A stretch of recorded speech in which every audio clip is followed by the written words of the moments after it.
bienvenidos al último Detrás de la Obra del 2026, donde no quiero perder la oportunidad para hablar de la banda de la cual ya estamos viendo imágenes. Como habrán visto en el flyer, voy a estar hablando de los fabulosos Cadillacs. Básicamente están cumpliendo 40 años este 2025.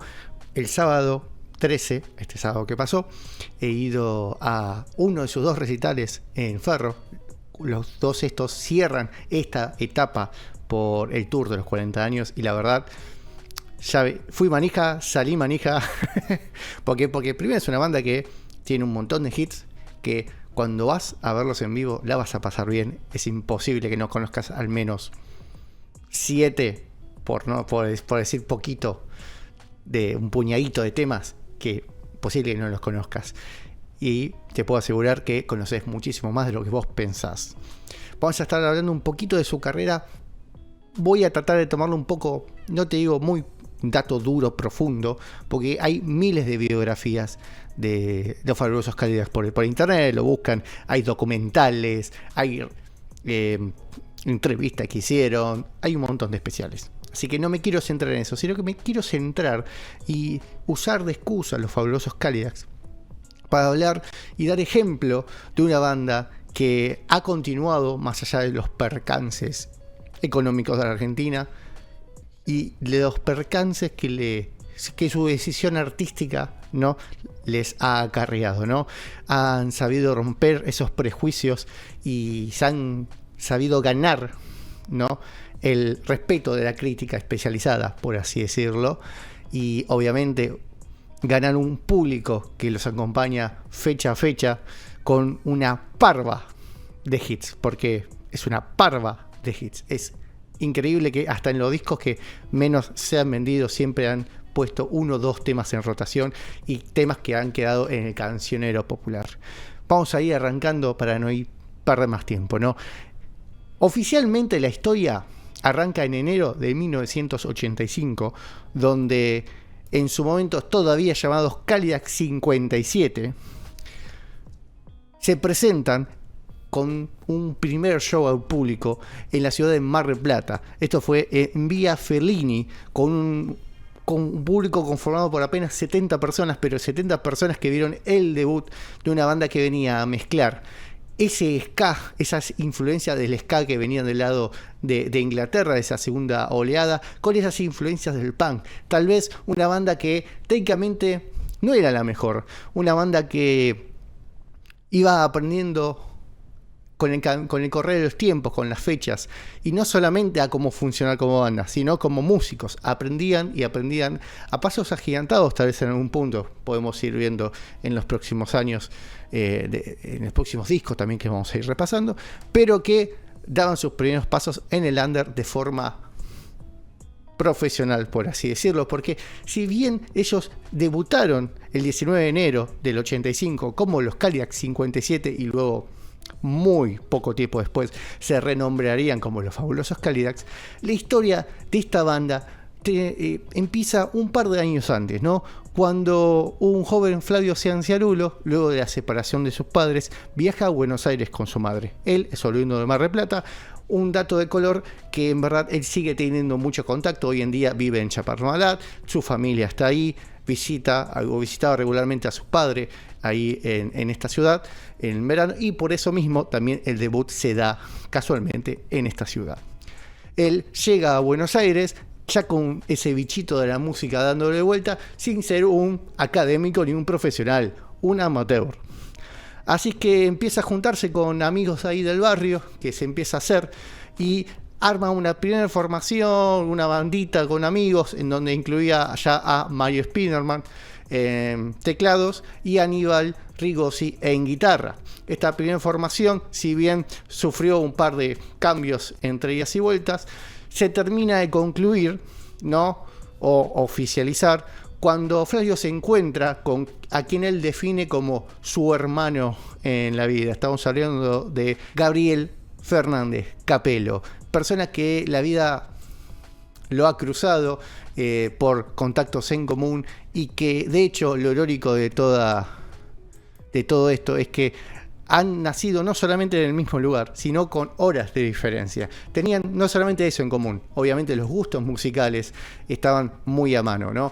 Insisto, era una generación que estaba muy influenciada por ejemplo, The Madness, ¿no? Este estilo de ska punk medio surfer que venía también un poco de lo que es la parte de Estados Unidos, pero principalmente de Inglaterra, y empiezan a armar una primera banda donde al principio te hace más rockabilly, donde tal vez sus influencias eran más variadas o su repertorio en sí era más variado, pero tenían un punto en común: vamos a hacer música para divertirnos. No es tomar un proyecto de forma amateur, es primero nos tenemos que divertir nosotros, para luego empezar a entretener al resto. Si bien al principio no salían a tocar, ya se iban presentando como una banda, básicamente para ir a robar entradas y tragos a distintos bares.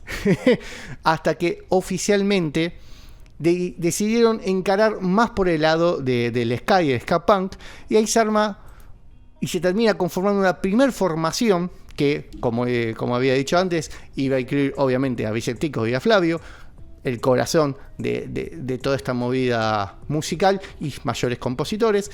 Estaba Aníbal Rigozzi en guitarra, Mario Spearman en los teclados. Ahí se sumaba tanto Sergio Rothman como Fernando Ricciardi, saxo y batería respectivamente. Y esta primera formación también contaba con Sergio Itzokovich, perdón el apellido, soy Legunsuk, sé que es difícil, Itzokovich, en la trompeta, y tenía a Luciano Giuno, conocido como el Terry, en percusiones. Para completarlo todo esto, Naco Goldfinger se sumaba también como un segundo saxofonista. Esta primer formación, todos estos nombres que acabo de nombrar, es la base y los fundamentos por los cuales se empieza a construir la historia de los Cadillacs ahí en 1985. Empiezan a girar y a tocar en varios lugares, insisto, de forma totalmente medio más prepotente, más por el lado de vamos a tocar lo que nos salga. Si bien, insisto, ellos van a tener un desarrollo musical muy grande, al principio era una parva de pendejos que tenía una banda que tocaba y que sonaban como podía sonar. Pero eso sí, siempre lo hicieron con muchísima onda. Y es algo que eso al público le empezaba a gustar. Era como una banda festiva, era como una banda para ir a bailar, con este estilo ska punk, que acá en Argentina tanto todavía no estaba tan metido, ¿no? Estamos hablando del año 85, ¿no? Hasta más o menos el rock latino, que mucho viene de la mano de los Cadillacs, recién estamos hablando que en el 95, 94, por ahí empieza a pegar, pero antes era difícil. Era difícil porque primero no había tanto, y segundo se lo relacionaba a ritmos que tal vez no eran tan argentinos, no era un rock o un tango o un folclore, eran muy ajenos. Entonces se tomaban, no quiero decir que como para la chacota, pero se tomaban como algo distinto, no se tomaban como algo de decir, es una banda para divertirse.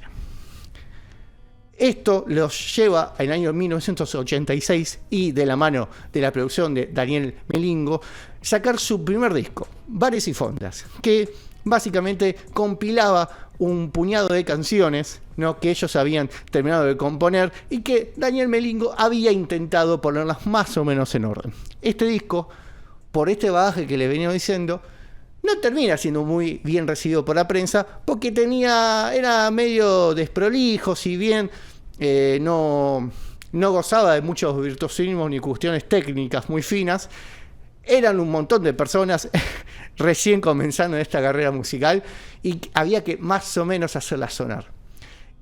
Pero algo que se transmitía y que se seguía transmitiendo en los shows en vivo era esa onda y ese ímpetu, ¿no?, que manejaron siempre en vivo.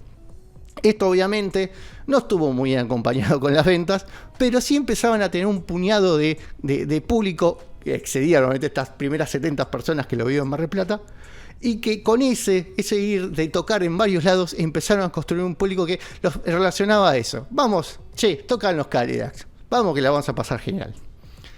Es así que ya en el año 87, un año después, y de la mano de la producción de Andrés Calamaro, llega Yo Te Avisé.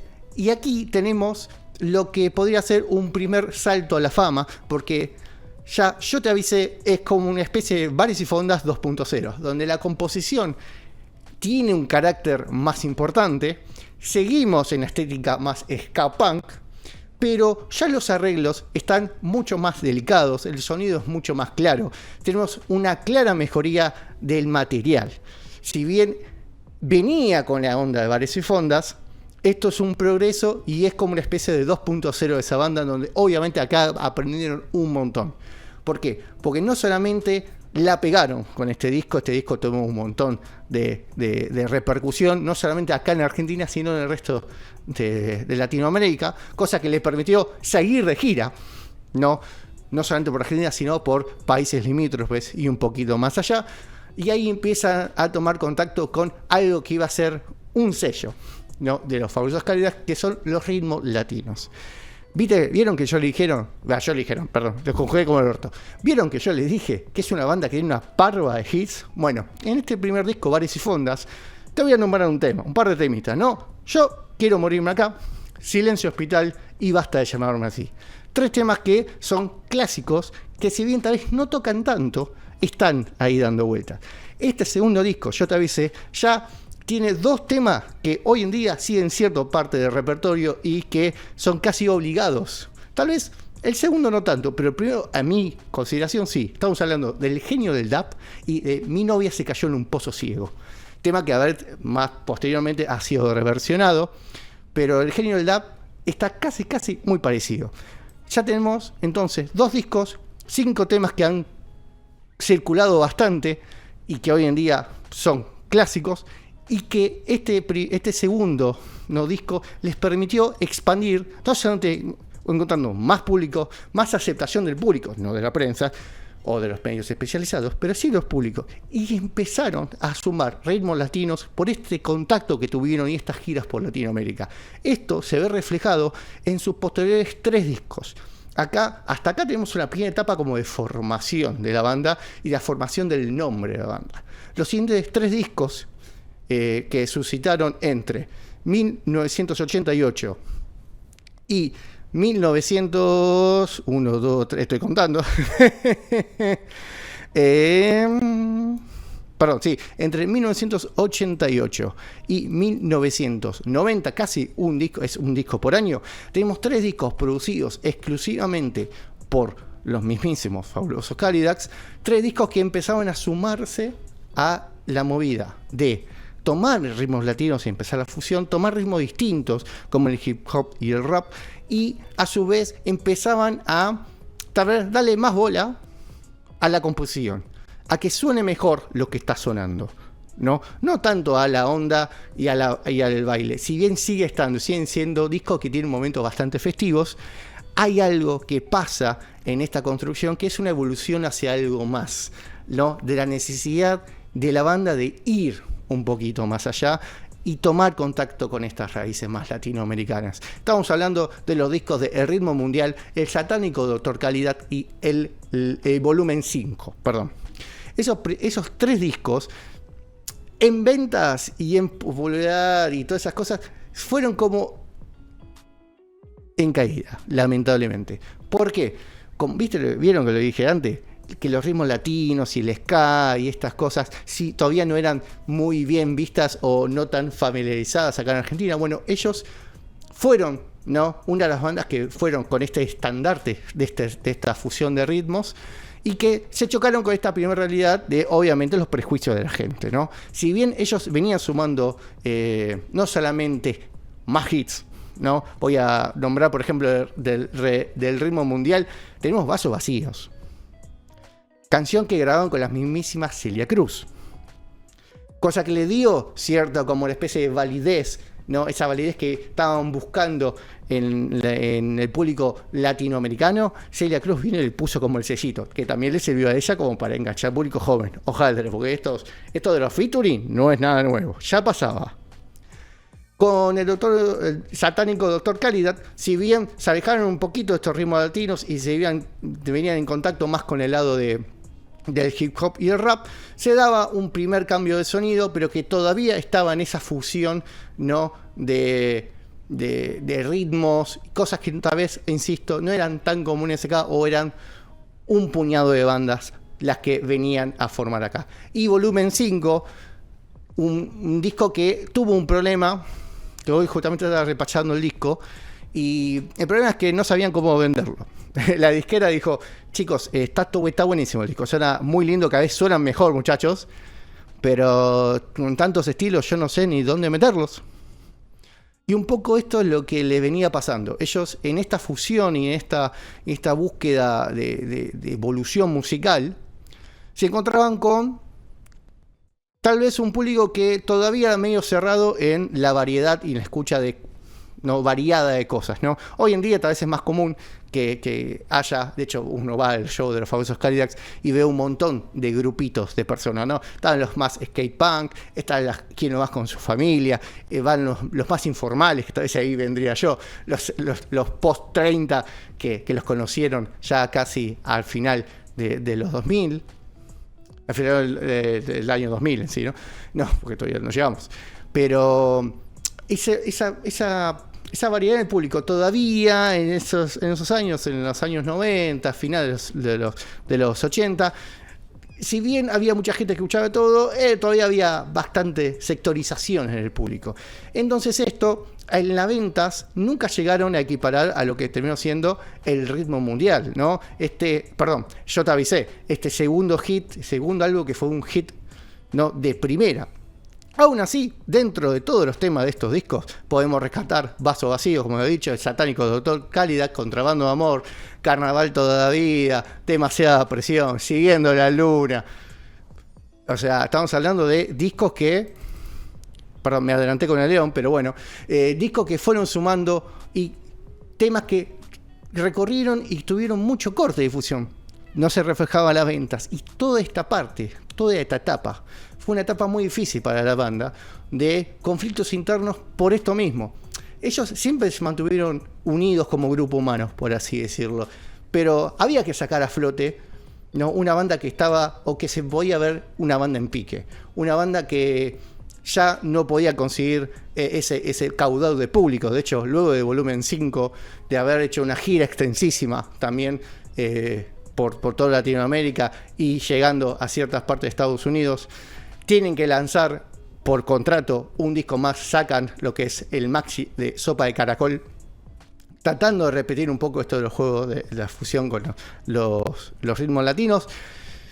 Pero había pasado algo en la banda. Ya el público estaba como que los había encasillado en una estética de bandas. Me acuerdo mucho la comparación que había entre ellos y Los Auténticos Decadentes.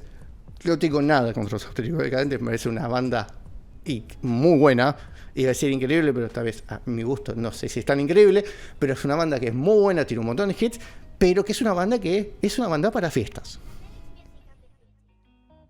Los Cadillacs no querían hacer eso. Los Cadillacs querían tocar música, pasarla bien, compartir música con el resto y ser fieles a su espíritu de nosotros no hacemos lo que nos gusta.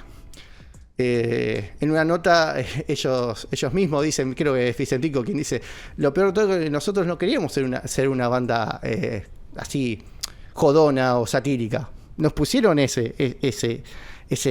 target, pero nosotros nunca lo pretendimos ser. Y es acá donde digo que ellos siguieron más allá de los prejuicios de la gente, y algo que molestó mucho, ¿no?, es esta cosa de tener que sacarse ese traje de banda de fiesta, porque claramente ya a esta altura no lo eran. Eso quedó en Yo Te Avisé, un poco de ritmo mundial, pero ya no eran tanto esa banda. Era una banda que tenía temas para bailar, era banda que tenía temas para escuchar y apreciar y obviamente pasarla bien. Pero yo no sé si era para bandas para fiestas ya a esta altura, aunque lamentablemente, si bien, insisto, tuvieron temones que salieron en esta época y que fueron cortes de difusión un montón de tiempo. De hecho, hay este tema, bueno, me estoy adelantando a León, ya lo voy a comentar, perdón. Pero son bandas que fueron evolucionando y que intentaron en este caso tirarse un pleno. Ellos ya a esta altura habían echado a su representante, el satánico Dr. Cálida, se autorrepresentaban. y por consejo de un par de allegados dijeron, vamos a juntar plata. No, ya básicamente estaban tocando donde podían, en lugares un poco muchísimo más chicos, o inclusive en cumpleaños de 15. Entonces, ¿qué empezaron a hacer? Juntaron plata y dijeron, nosotros vamos a Estados Unidos. ¿A qué? A tocar, a tratar de cautivar este público latino de Estados Unidos y ver qué podemos hacer. Es en este viaje que conocen, no más ni menos, a quien los va a producir en su sexto disco, emitido en el año 1992, es Casey Porter, y de la mano de él, un productor que tal vez está más relacionado con lo que es el pop, sacan el que es para mí el disco bisagra musicalmente hablando, que es El León. Y acá tenemos estos hitazos que comentaba antes, como Carnaval todavía, Siguiendo la Luna, y el mismo Manuel Santillán, El León, ¿no? Un disco que claramente ya mostraba y que ya afianzaba lo que es la evolución de la banda. El problema es que seguía siendo más core de difusión temas como por ejemplo Gitana o El Aguijón, que son temas más relacionados a las festividades de los ritmos latinos. Y algo que ya incluía, y me parece que acá es también donde está un poco el clic, ¿no?, que sucede con los Fabulosos Cadillacs, que es el contenido de político o lo que son los comentarios y las críticas sociales, no solamente con Manuel Santillán, sino con el cover de Desapariciones, ¿no?, o Arde Buenos Aires, ¿no?, temas que ya tienen en su pluma no solamente cuestiones personales, cuestiones de amor, cuestiones de introspección, cuestiones más jodonas, sino temas más propiamente sociales, de crítica política, ¿no?, más combativos, ¿no? Y acá es donde hay una decisión que se toma. Se decide sacar un compilado, que ustedes dirían, bueno, es un compilado como cualquier otro, pero no. Decidieron tomar desde Bares y Fondas hasta inclusive El León los temas que más representaban a la banda en ese momento y sumar dos temas originales. Uno, un temón, Quinto Centenario, y el otro fue el tema que los volvió a catapultar, ¿no?, a la cima, que los volvió a exponer y que hizo que este compilado Vasos Vacíos fuese una locura en ventas, superando a Yo Te Avisé. Acá estamos hablando de no más ni menos que el tema tal vez más emblemático de ellos, Matador. Un tema que había compuesto Flavio Cianciarulo, que hablaba sobre, ¿no?, Víctor Jara y de esta lucha, ¿no?, contra un sistema opresor, pero no con una música de carnaval, de tambores, una música que tenía más sabor latino, pero con una pluma muy candente en el lado político, y que se volvió un hit total, algo que ellos no esperaban. Siento que este compilado fue como, bueno, vamos a tirar a ver qué pasa. El mismo dicho por ellos, medio que lanzaron el disco y se fueron de vacaciones. Cuando volvieron, estaba todo estallado con Matador. La importancia de tener hits, ¿no? La importancia de tener hits. Es así que ellos tienen ahí esa segunda vuelta. Ya habíamos dicho, ¿no?, una etapa de formación, una etapa donde intentaron mantenerse, ¿no?, lo más posible con lo que pudieron, con ese desarrollo musical y aguantándolo. Ya también en esta época hubo varios cambios, ¿no? Ya, por ejemplo, el Tirre ya no estaba, había entrado Gerardo Roblat en percusión, Naco Goldfinger allá por el 91 ya se había ido. Y en esta nueva formación, que ya había atravesado todo este periodo, este momento de hay que bancar los trapos, se encuentran con el éxito nuevamente, y que ya en esta etapa ya un poco había estado más permeable el público a escucharlo. Y más, ese compilado de Vasos Vacíos muestra lo que en verdad termina siendo los Fabulosos Cadillacs. Una banda donde la fusión de ritmos está presente, donde se puede hablar de temas candentes como también pasarla simplemente bien, o tristemente es pasarla bien hablando de roturas amorosas, ¿no? Entonces esta variedad hace que el público, ¿no?, se vuelva a enganchar, que compren más el disco a su vez, que sea un disco mucho más vendido. Ya estábamos en una etapa que en Argentina, si bien en los 90 estaba mucho más estable que en esos finales de los años 80, donde la hiperinflación también golpeaba el bolsillo, ¿no? No era no era fácil comprarse un disco. Ya en esta etapa la masividad los abrazó. Y ellos supieron, porque ya estaban mucho más grandes, ya eran personas más grandes, ya sabían cómo manejarse con mucho más profesionalismo. Luego, obviamente, continuaron hasta lo que es el año 2000, 2001, donde hay un parate. En esta franja de años sacan un discazo como Rey de Azúcar, que mantiene un poco todo lo que es la idea de lo que venía pasando con El Matador, con esta formación de la fusión de géneros, ¿no? Rey de Azúcar tiene, por ejemplo, Malbicho, para que se den el cuento, ¿no? O, por ejemplo, Ciego de Amor, pero Malbicho, que sería como una especie como de El Matador parte 2, básicamente, y que también es un tema obligado no solamente del cancionero popular, sino en sus shows. Luego Rey de Azúcar, si viene Fabulosos Calavera, La Marcha de Golazo Solitario, 2 discos que se apartan ya de esa tonalidad más festiva, discos que van a un sonido más introspectivo y más oscuro, por así decirlo, donde la presencia del bandoneón y donde la presencia del yo porteño está mucho más marcada, tal vez mucho más en La Marcha de Golazo Solitario que en Fabulosos Calavera. Fabulosos Calavera se da la salida momentánea de Rodman, ¿no? Y la inclusión de Ariel Minimal en guitarras, porque Aníbal Rigosi pasó a ser manager de la banda. Ya con estos cambios, la banda vuelve, ¿no?, para la redundancia, cambiar, mutar, buscando otra faceta de la banda, donde les importa muchísimo más lo musical. Bueno, ya en los 2000 se da un freno a todas sus actividades. No es una pausa indeterminada, no es un quiebre, es una pausa, por así decirlo, porque años posteriores tienen su vuelta con 2 discos entre el año 2008 y 2009, ¿no? La Luz de Ritmo y El Arte de la Elegancia, y último disco con canciones propiamente originales es el año 2016, La Salvación de Solo y Juan. La Luz de Ritmo y El Arte de la Elegancia terminan siendo una especie como de compilados entre reversiones, covers o temas originales, pero La Salvación de Solo y Juan es el primer disco enteramente de canciones nuevas, siendo un disco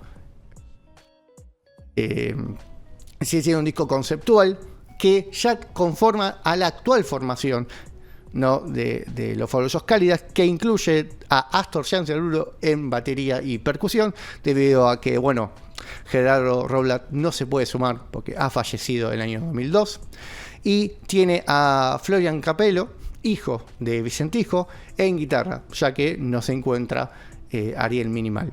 Así que ya tenemos también la formación actual, ¿no? Básicamente es muy parecida a la original, pero que bueno, la actual tiene estas incorporaciones, dejando en Rigoso en batería, Cianciarulo en bajo, Spiderman en teclados, tenemos a Dani Lozano, que ya se había formado parte de la banda allá cerca de los 90, finales de los 80, en trompeta, Astor en percusión, Florian en guitarra, y la vuelta de Sergio Rodman. A mí me parece un personaje increíble, Sergio Rodman, en saxofón. Así que esto fue un repaso por los 40 años de una banda que, a lucha y de tener una parva de hit, no parar de componer, pulir su detalle, ¿no?, pulirse, evolucionar musicalmente, ha conseguido afianzarse como una de las bandas, no solamente grandes bandas de rock argentino, sino referente del rock latinoamericano. Así que lo dejo, continuamos con más difusión para adelante, pero nos vamos escuchando, para mí, un gran tema y obligado de todas las presentaciones de ellos, de Yo Te Avisé, el genio del rap.